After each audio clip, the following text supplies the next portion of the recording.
오늘 본문은 바울이 가정 내에서의 역할과 은혜로운 태도에 대해 설명하고 또한 종과 주인 간의 관계에 대해 이야기하고 있는 내용입니다.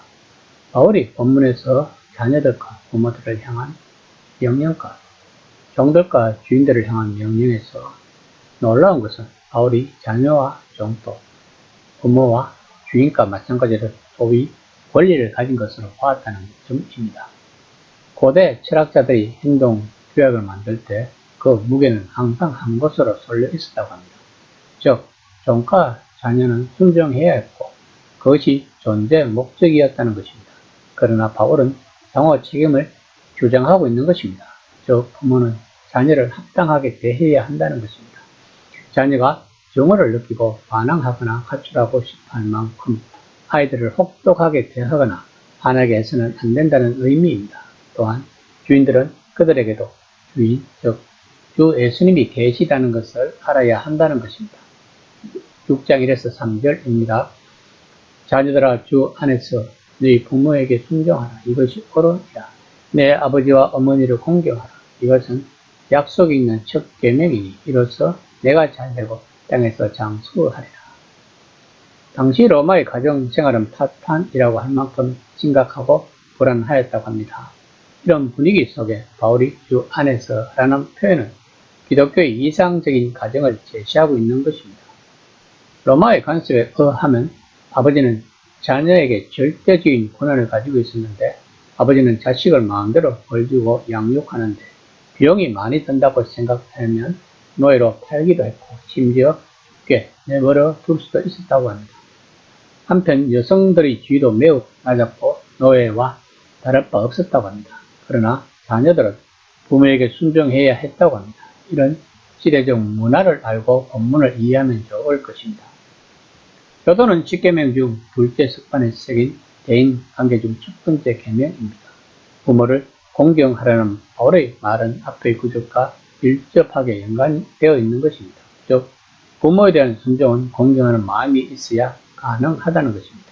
따라서 순종하는 것은 공경에서 비롯되면 실천된다는 것입니다. 공경 없는 순종은 노예의 굴중에 지나지 않는다는 것입니다. 땅에서 장수하리라는 바울의 말은 출애굽기 20장 12절과 신명기 5장 16절을 묶어서 자유롭게 인용한 것입니다. 이것은 구약에서 이스라엘 백성에게 주어졌던 약속의 땅인 가나안을 신약시대에 믿는 성도들에게도 똑같이 적용한 것으로 볼 수 있습니다.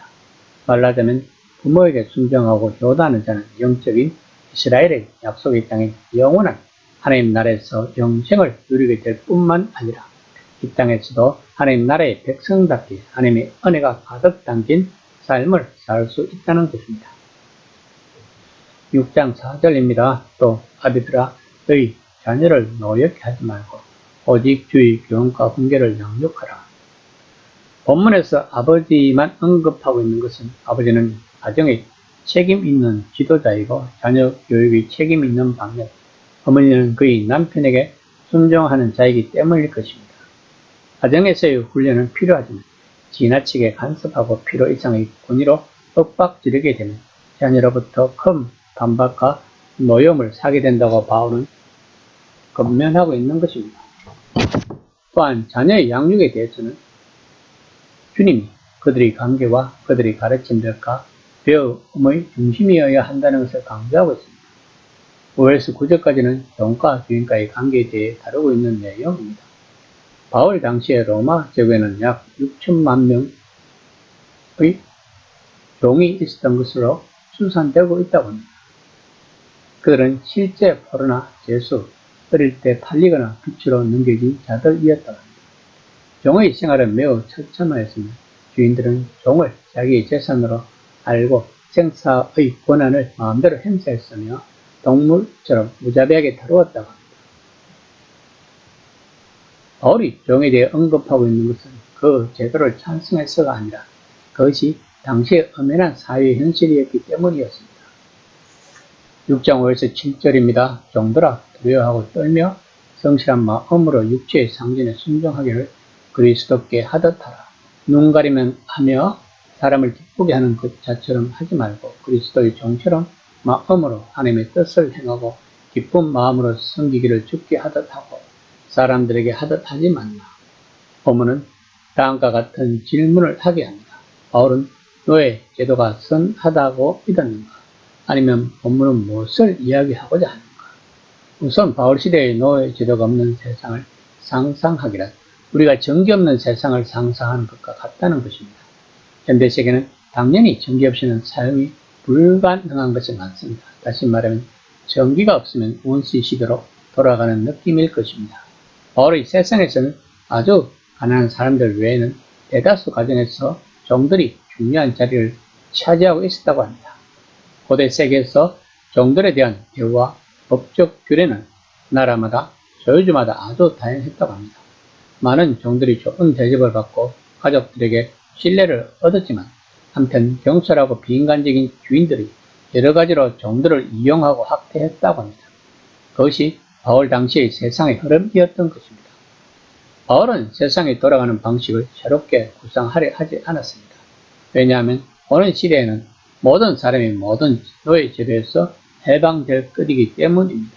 하지만 많은 그리스도인들이 종으로서 비그리스도인 주인들을 위해 일하던 세상에서 적극적 해방을 주장하는 것은 도리어 해로운 일이었을 것입니다. 바울은 지혜롭게 다른 길을 택한 것입니다. 6장 9절입니다. 상년들아 너희도 그들에게 이와 같이 하고 위협을 그치라. 이는 그들과 너희의 상전이 하늘에 계시고 그에게는 사람을 외모로 취하는 일이 없는 줄 너희가 알미라.